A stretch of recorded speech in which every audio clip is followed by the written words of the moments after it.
क्या खान साहब के बेटे आ रहे हैं फिर? वो इतलात जो थी कि आ रहे हैं, फिर इतला ये थी कि अब वो नहीं आ रहे, तो उसमें सदाकत कितनी? देखिए देखिए तलाल चौधरी साहब को विद ड्यू रिस्पेक्ट उन्हें कहें कि आप थोड़ी सी अपनी जरा वो जो तंजीमें स्ट्रांग कर लें। हमारी तंजीम बहुत स्ट्रांग है, ठीक है। तो हम लोग, वो लोग, उनके बेटे आए ना आए वो अपनी जगह पर है। वो अपने बाप से मिलने आ रहे होंगे। उनका पाकिस्तान तहरीक इंसाफ से सच कोई ताल्लुक न था, न है, न शायद होगा, ठीक है।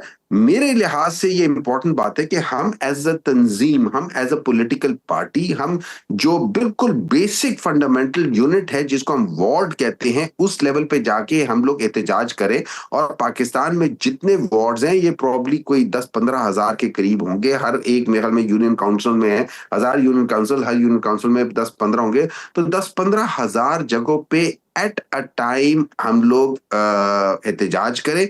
50-50, 60-60 बंदा निकल के वहीं पे जो जो उसके साथ जो मेन एक सड़क लगती होगी उसको जाके बंद कर दें। जब आपका पूरा पाकिस्तान इस तरीके से होगा तो आपकी पुलिस जो कि 1-1.5 लाख है वो इतनी स्प्रेड हो जाएगी, इतनी थिन हो जाएगी कि मेरा निशाल कि वो इफेक्टिव रहेगी। And this could be a very good strategy जो इमरान खान ने बताई है। एंड आई अच्छा, तो पर्सनली आपको आई थिंक लगता है दैट कि दैट 26 वाज नवंबर के बाद जिस तरह कारकुनान ने भुगता, इस बार का मंजरनामा और उसके नताइज मुख्तलिफ होंगे उससे? देखिए 26 नवंबर, इट्स हम लोग जब उसको रेफरेंस करते हैं ना, हमें एक्चुअली अशेम्ड होना चाहिए 26 नवंबर के बेसिस पे। इट्स अ वेरी क्या कह सकते हैं, dark day in the history, political history of Pakistan. 26 नवंबर के साथ अगर मुझे कोई एक वाकया याद आता है जैसे 26 नवंबर में, तो मेरे दिमाग में आती है। उसके अलावा कोई और ऐसी ट्रेजेडी मुझे नहीं आती। जैसे मोहसिन नकवी ने कहा था, जैसे इन सब लोगों ने कहा था कि हम 5 मिनट के फायरिंग होगी और सब कुछ होगी, लेकिन इन्होंने हरकत तो वही की थी, सारी उसी लिहाज से की थी। तो मैं ये समझता हूं कि अगर हम 26 नवंबर की बात करते हैं उसी से लेते हुए, इमरान खान ने प्रॉब्ली उसको बिल्कुल डाइवर्सिफाई कर दिया है कि बजाय हम एक जगह पे आए। ठीक। जब आप देखें, जब आप 2-3 लाख लोगों को एक जगह पे लेकर आते हैं तो उसमें तो दो मुश्किलात हैं तीन फिर, हजार जहां पे पुलिस भी वाले जगह मिले, उनको। जहां पे भी मुल्क के अंदर, शहर के अंदर जिस जिस चौराहे पे कारकुनान इकट्ठा होना चाहें, तो ये स्ट्रेटजी लेके 5 अगस्त का जो है वो तहरीक का आगाज किया जाएगा। खान साहब एक बार फिर सुप्रीम कोर्ट से रुजू कर रहे हैं, क्या इस बार कोई नतीजा मुख्तलिफ निकलने के इम्कानात हैं? बिस्मिल्लाहिर्रहमानिर्रहीम, या का नाबुदो व या का नस्ताइन। देखिए आप अगर मुझसे पूछें कि जिस रुख पे सुप्रीम कोर्ट या पाकिस्तान की पूरी जुडिशरी चल पड़ी है, या जिस तरीके से अभी, शायद I don't know it's the right word या नहीं, उनको आ रहा है, क्योंकि अब ये जुडिशरी मुझे तो इंडिपेंडेंट नजर नहीं आती।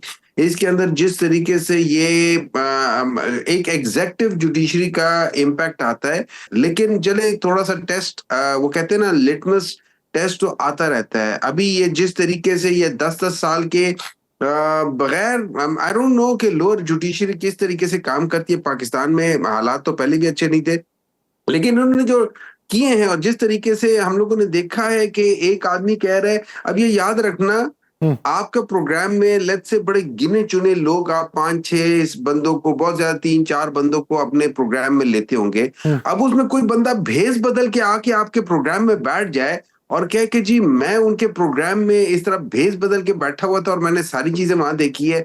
मतलब मुझे समझ नहीं आती इस तरीके से कौन सा। सबसे पहले तो मैं उस प्रोसिक्यूटर को सलाम करता हूं कि जो उसकी इस दलाइल को अदालत में पेश करने की जसारत करता है। अच्छा। फिर मैं उस जज को सलाम करता हूँ, दोनों हाथों से सलाम करता हूँ, और अगर मेरे पैर ऊपर हो सकते तो मैं दोनों पैर और दोनों हाथों से सलाम करता हूँ कि वो उनकी इस बात को मान लेते हैं कि इतनी बड़ी बात हो रही है कि वहां पे पूरे मुल्क के अंदर एक तबाही की प्लानिंग हो रही है। और यहाँ पे एक आदमी जो है, ये मेरे ख्याल में ने वो आजकल होता है ना मिशन इम्पॉसिबल, उस तरीके के फिल्म देख के वो पूरा चेहरा ही इंसान का टोटल बदला होता है, उस तरीके के शायद कोई चीज देख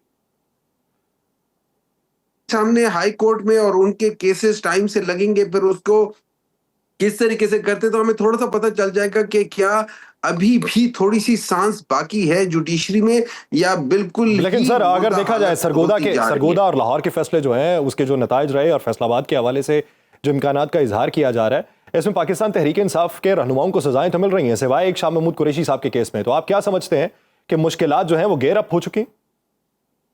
देखिए मुश्किलात आपको बाज दफा ना आपको सख्त करती है। मैं मिसाल देता हूँ, हमारे सबसे जो अल्लाह ताला की जो महबूब शख्सियत है हुजूर सल्लल्लाहु अलैहि वसल्लम की जात को अगर हम सामने देखें, कितनी मुश्किलात उन पर आई हैं, लेकिन वो मुश्किलात आई क्यों है? वो बाज दफा देखिए, ये याद रखिए, जब आपने किसी बड़ी बिल्डिंग को खड़ा करना होता है ना, तो आपने उसके नीचे जमीन को काफी कूटना होता है, और वो करते जाते तब कहीं जाके वो जमीन इतनी सख्त होती है कि उसके ऊपर आप एक अच्छी फाउंडेशन बना सकते हैं और वो कर सकते हैं। तो मेरी नजर में और वही बात हुई थी कि फतेह मक्का इसी वजह से अगर आप देखें तो उसकी बहुत बड़ी इम्पैक्ट होता है।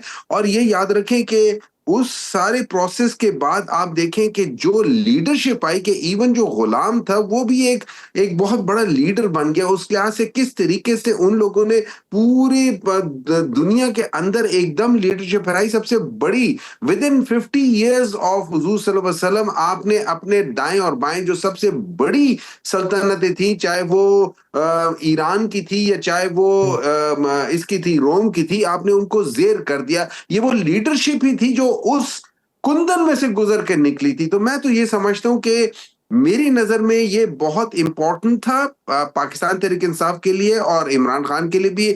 उनके पास थोड़ा सा टाइम मिला, उन्होंने रिफ्लेक्ट किया, उन्होंने हिस्ट्री पढ़ी, उन्होंने कुरान पढ़ा, उन्होंने तफसीरें पढ़ी हैं। अब वो जो बंदा बाहर निकल कर आ रहा होगा, I am sure he would not be the same kind of Imran Khan who went over there. Now, तो ये फिर मियां साहब के बारे में आपकी क्या राय है? वो कितना कुंदन बन चुके होंगे? जावेद लतीफ साहब कहते हैं वक्त की जरूरत है, उन्हें लाना चाहिए, वो आए और फिर नाराज रहनुमाओं को मनाएं और फिर पाकिस्तान जो है वो बेहतरी की समत में गामजन हो। नहीं, उनको रोका किसने? मुझे ये बता दें, मियां नवाज शरीफ साहब को धारे में लाने से रोका किसने? शहबाज शरीफ ने, मरियम नवाज ने? किसने रोका है? इसहाक डार ने रोका हुआ है? किसने रोका हुआ है? मतलब वो क्या क्या वो है कि उनको रोका हुआ है? देखिए, इधर आके ये जावेद लतीफ जैसे लोग जो है ना, वो प्रॉब्ली कुछ लतीफे बयान करके चले जाते हैं।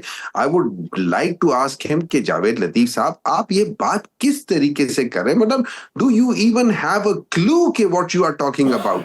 आपकी हुकूमत है पंजाब में, आपकी हुकूमत है फेडरल में। मैं मियां नवाज शरीफ को कहां से लेकर आऊं? मैं वो किस कमरे में बंद है जो इनको नजर नहीं आ रहे कि यार मियां नवाज शरीफ है भैया मरी में बैठे हुए, सबको पता हुआ मरी में बैठे हुए हैं, मुफ्त की वहां पे रोटियां खा रहे हैं, और क्या कर रहे हैं? और उनको क्या करना है? उनको सबको पता है कि वो 70-80 हजार वोटों से आ रहे हुए। हर एक बंदा उनके हलके में, एक एक बंदा जानता है कि वो इस इतने उससे जा रहे हैं। उनका अपना दामाद क्या कुछ नहीं कहता फिर रहा है? आप क्या बात कर रहे हो यार, खुदा के लिए डू नॉट। या आप ये मत समझो कि ये 1980s वाला पाकिस्तान है। यहाँ पे 1980s के बाद 60% है, और अभी पिछले 1-2 सालों में ये कोई 80-90 लाख 1 करोड़ और नौजवान है जो वोट का जिनको इख्तियार आ गया है। आप इन लोगों को आप कैसे बेवकूफ बनाओगे? अच्छा, फिर सर ये बताएं कि मौजूदा हालात में फिर मौजूदा पीटीआई की अगली हिकमत अमली क्या होगी? आप अदालती फॉर्म्स पे वही रुजू करेंगे जो पहली आपकी हिकमत अमली थी, या बैनुल अक़वामी महाज के ऊपर जाएंगे जिस तरह खान साहब के बेटे मिल रहे हैं, या फिर अवामी तार्क पे ये 26 नवंबर से मुख्तलिफ मंजरनामा होगा? देखिए, मुझे एक बात बताएं, जब था या जब ऐसी हुकूमतें होती हैं जिसको दुनिया कहती है कि ये ऑप्रेसिव रिजीम है, जब दुनिया कहती है, और ये मैं नहीं कह रहा ये ह्यूमन राइट्स, उसके बाद मुझे एक बात बताएं, वहां मेरे पास एज अ पॉलिटिकल पार्टी, ये याद रखें पाकिस्तान में इस वक्त जो ये जो अपने आप को कह रहे हैं ना कि हम लोग हाइब्रिड रिजीम है, ये इसलिए हाइब्रिड रिजीम कह रहे हैं कि इकोनॉमिक इंटेलिजेंस यूनिट वाले हैं वो इसको 4 और 6 के दरमियान में नंबर देते हैं। 6 से ऊपर जो होती है वो फ्लॉड डेमोक्रेसी, और 8 से ऊपर जो होती है वो ट्रू डेमोक्रेसी होती है। तो ये अपने आप को कर रहे हैं, हालांकि they are actually worse Pakistan की हिस्ट्री में। मैं सर अगर कोई तो ये तनासुब से समझा देंगे आसानी से? पाकिस्तान तहरीक इंसाफ यहाँ पे एक वो नहीं करेगी, इसको सिंगल प्रोंग अटैक नहीं, इसको आप मल्टीपल प्रोंग अटैक करेंगे, आप इसको हर तरफ से करेंगे। ये याद रखिए, as a signatory to United Nations, हम लोग यूनाइटेड नेशंस के चार्टर जिसमें आर्टिकल 20 और 21 होता है। आर्टिकल 20 जो है वो ह्यूमन राइट्स के लिहाज से, वायलेशंस के लिहाज से वहां पे पीसफुल डेमोन्स्ट्रेशन होती कर सकते। अब इस बेसिस के अंदर अगर उनके बेटे आते हैं जो कासिम और सलमान है, वो उसके अंदर उनको कवरेज मिलती है। या आर्टिकल 21 है जिसमें इंटरनेशनल कॉवेनेंट फॉर ये राइट्स ऑफ द प्रिजनर्स हैं या पॉलिटिकल जो राइट्स है उसके ऊपर आ जाते हैं। वो चीजें जब सामने आती है तो उस पे ये सारी, तो क्या हम करेंगे, हम डेफिनेटली अपने हद तक बजाय इसके कि किसी एक जगह पे हम अपने आप को एक्सपोज करें या लेकर आए, हम पूरे पाकिस्तान में हर लेवल पे, मतलब वार्ड के लेवल पे हम लोग चाहेंगे